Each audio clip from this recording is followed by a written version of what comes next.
indexé Pastef wala Ousmane Sonko véritablement ne moo nekk ci ginnaaw yëf yi ndax y a débat y a polémique à ce niveau. La décision est tombée depuis le régime du président Macky Sall. Aïssata Tall Sall a fait le choix de ne pas saisir l'Assemblée pour la destitution de Barthélémy parce que aussi ni ma ko waxee léegi moom moo nekkoon avocat Barthélémy Diaz dans ce dossier. Donc mënul ñëw tey lim taxawoon tribunal ci kanamu sénégalais yëpp ne dugg du yoon mu ñëw tey di appliquer loo xam ne sanction finale contre son client. Tout à fait. Je suis pas juriste, hein. Oui.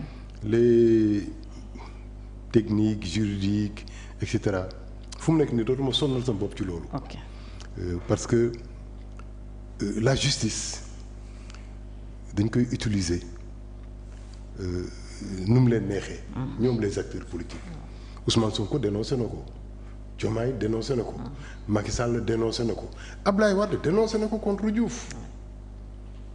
Mais une fois que ñu ñëw au pouvoir ñoom aussi ils utilisent la justice pour leurs intérêts politiques au regard et au su de tous les citoyens mën nañu teg argument mus naa wax fii ne la maire boo bëgg a maire boo bëgg a tëj ko maire boo bëgg a tëj ko ak ku mu doon dañuy wax sax état ku mu bëgg a tëj la. voilà parce qu'il y a toujours des manquements, on trouvera toujours quelque chose, oui. Et des choses yi nga xamante ne nit ki defu ko. Oui. Bon maintenant su fekkente ne Abdou Khadre dafa far ak yow tu fermes les yeux sur ces manquements. Bu faratul ak yow tu ouvres les yeux sur ces manquements. Et aussi minuscules que soient ces manquements là. C'est là où on parle de grandeur politique. Grandeur politique mooy nga réserver le même traitement de fond say ñooñ ak ñi nga xamante ne nekkuñu say ñooñ. Parce que c'est pas de l'animosité politique. C'est de l'adversité politique. su dee véritablement ñoom ñi nekk au pouvoir ak ñoom ñi nekk opposition yépp intérêt réew mi ak njariñu réew mi moo leen tax a jóg. Mais on peut trouver des plages de convergence où les gens vont s'occuper de l'essentiel. Mais imaginez quand tu veux mettre un peuple ou des adversaires politiques au pas, tout ce que ça coûte comme réflexion, comme engagement, comme moyen financier, comme moyen intellectuel, alors que ce pays est en souffrance. La statue de la Renaissance africaine, explication bi ci Ablaye Wade joxe woon mu méngoo ak bi Aimé Césaire joxe woon ci situation Afrique c'est la même chose. Nee nañu c'est un homme qui sort d'un volcan, des milliers d'années de souffrance, qui échappe à la souffrance, qui échappe au volcan et qui pointe du doigt l'avenir. Mais c'est un message très fort mu tuddee ko la Renaissance africaine. Mais cette statue-là se trouve au Sénégal. À Dakar. Donc à Dakar nos acteurs politiques dañu war am lecture bu leer ci message bi nga xamante ne statue bi moom lay envoyer au monde muy la souffrance. Donc waruñu tal leneen. On doit être focus sur les urgences et les besoins du peuple. La guéguerre politicienne daf leen di épuiser, daf leen di fatiguer, daf leen di divertir et ils vont perdre le réflexe.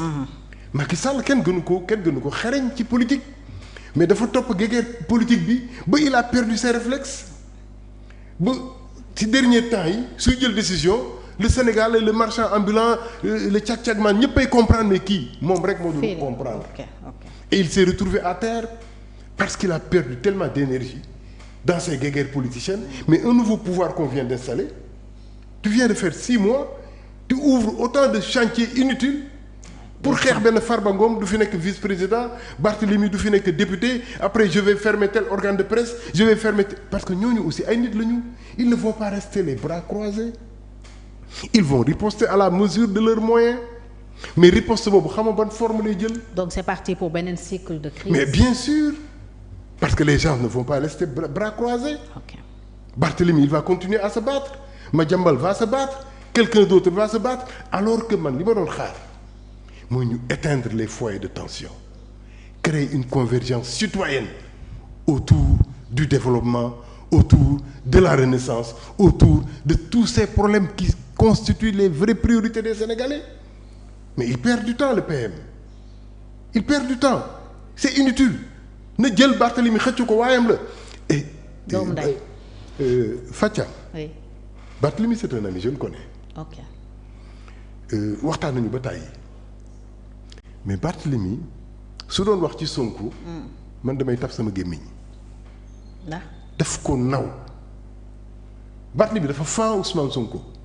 ah ouais. su doon wax ci moom day mel ni ku muy wax ci moom beneen nit la.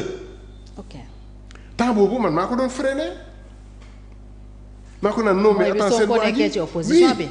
ñu ànd ñoom ñaar mais suy wax ci Ousmane Sonko man damay yéemu dama koy freiné di léeg-léeg naa ko mais Barthélémy sa waa ji tu ne remarques pas que lii kërën tempérament et tout mais buggul dégg dara. il le défendait bec et ongle et ils étaient toujours ensemble mais soo demee ba accéder au pouvoir. des forces pareilles même s'ils étaient tes opposants xam nga lan la ñuy xool ci yow. nga respecter suñu devise nationale. nous sommes un peuple. nous avons un seul but. Nous partageons la même foi. Ouais.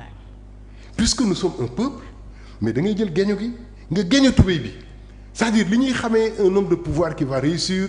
mooy il va ratisser large. soo demee ba ñi nga ñu la gënoon a xeex. nga convaincre leen ba convertir leen à ta cause ba ñu nangu ñëw ànd ak yow ci développement boobu mais loolu moo doon défi bi. pourtant jàppoon nañu ne réussir na ko. parce que bien ñu bëri sûr fekk ji nañu ko. mais attends. ñoo xam ne ñoo ko doon xarab démb. non dafa am ñaari fekk. Fatial bu ñu juum. d'accord ñi la fekk si politiquement parce que tu as un combat une élection à faire ñu ñëw tu as besoin que gars yi ñëw ñu ñëw jàppale la non ça c'est ce qu'on appelle la transhumance. La personne qui vient parce que intérêt moo fa nekk. moi je parle de développement mobilisation citoyenne nga xamante ne les gens ils se mobilisent. ku nekk fa mu nekk soxlawul sax nga xam ko. même les chefs d'entreprise ils vont dire non il faut que ce pouvoir là réussisse pour mu réussir man je vais faire en sorte que sama entreprise am ay victoire. borom ONG bi ne attends li ma doon def ci tuberculose bi ci sida bi je vais redoubler d'efforts parce que je veux que ce pouvoir là réussisse. le maire de la ville de Dakar ne attends je vais faire que tous mes chantiers réussissent parce que pouvoir bi dafa war réussir. gaal la nous partageons la même pirogue mais gars yi dañuy fàtte loolu léeg-léeg et maintenant ils perdent du temps. sur les combats politiques et les combats politiques là ne nous intéressent pas. Barthélémy c'est mon ami yéenewuma ko ñu teg ko lu mel nii et xam naa ne suñ ko su fekkonte ne neneen beneen conjoncture la ñu créé moom il serait à même d'aller et de travailler parce que démembrement état la. ouais. benn état bi la. bien sûr. c'est l'état du Sénégal moo am ay démembrement am comme ni ko Ablaye Wade defee woon. moo transférer ay compétences am aux collectivités. pour ñu doxal ko yenn ci compétences yi. xalaatee day xeex Khalifa Sall mu oo ko jàppale ko financièrement ne mairie yéen amu leen dara ñëwal ma jàppale la. attends c'est foofu la ñuy xaar gars ñi. alors en parlant de front yoo xam ne tey pouvoir bi ubbi na ko pour ne pas dire Ousmane Sonko le président du parti PASTEF wax nga sànq Barthélémy presse bi une partie de la presse Madiambal Diagne mi nga xam ne plainte nañ ko tey lañ ko convoqué woon à la sûreté urbaine mais il y a un autre front boo xam ne aussi ubbeeku na mooy